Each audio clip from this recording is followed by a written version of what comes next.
and then you guys came back extremely well. Where did you think the plot went a little wrong today?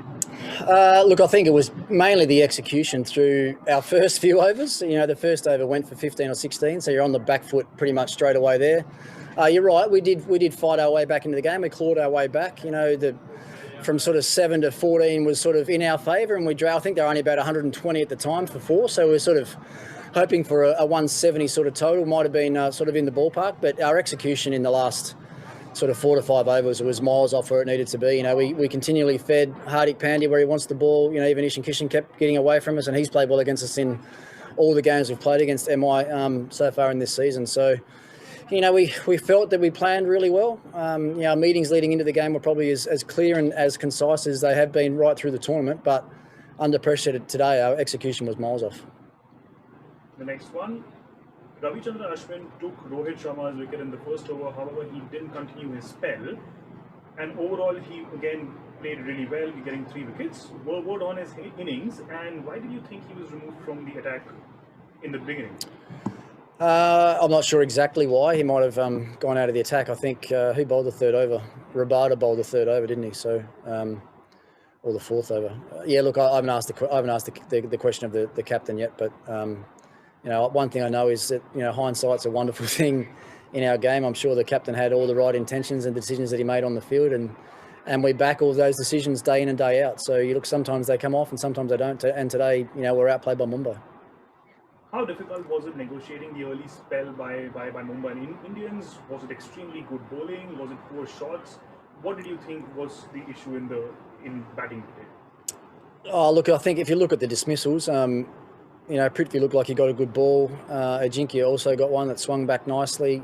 The execution of Bumrah's Yorker to Shikhar was absolutely first class. I mean, you've only got to miss that by a few inches either way, and it's probably a low full toss that goes for 4. But they executed better than us. It's simple as that. I mean, right through the game, with all aspects of their game, they were better than us. They outplayed us, and that's 3 wins that they've had over us in the tournament so far. So we've only got a couple of days before we've got our next challenge, and we'll wait and see who our opponent's going to be tomorrow. But look, all of us as a group have got to dig really deep and try and find ways to get better in a short period of time.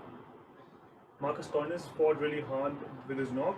Did that give you a glimmer of hope during his innings?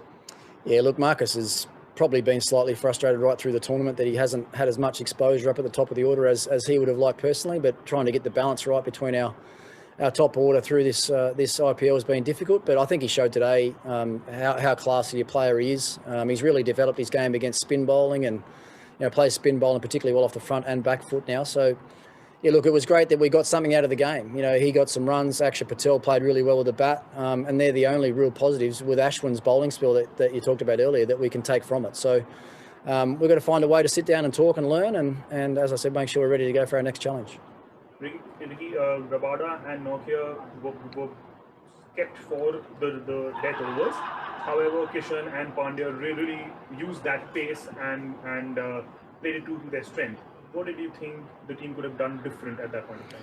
I think we had the right options there. I just think the execution wasn't what it needed to be. Rabada and Nokia have done a great job for us right through this tournament, bowling in the death overs, and the way Mumbai stacked their batting up with Pollard and Hardik and those sort of guys coming in late, you need to make sure you've got your best death bowlers there to get the job done, because we've seen even tonight with Hardik's little cameo, we can see how quickly the game can change if you don't get it right, or if you expose someone that hasn't got the appropriate skill to bowl in the death overs. So, look, I think the way we managed the overs today was right.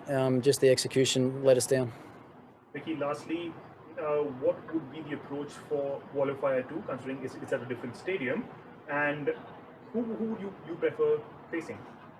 Oh, look, I think we know in this tournament there's no easy games. I mean, you've only got to see how the round stage finished to understand that nothing comes easy in the IPL, and that's one thing we've been talking about to all the players is you can't afford to take a single ball for granted in this competition, or a single over or a single batsman. If you do, then the game will come back to bite you pretty quickly. So look, we'll sit back and watch the game pretty closely tomorrow and see who our opponents are going to be in a couple of days' time. But Sunrisers and RCB are 2 very, very good sides and thoroughly deserve their positions on the table. So we'll get some training done and preparation over the next couple of days and make sure we're ready for that challenge.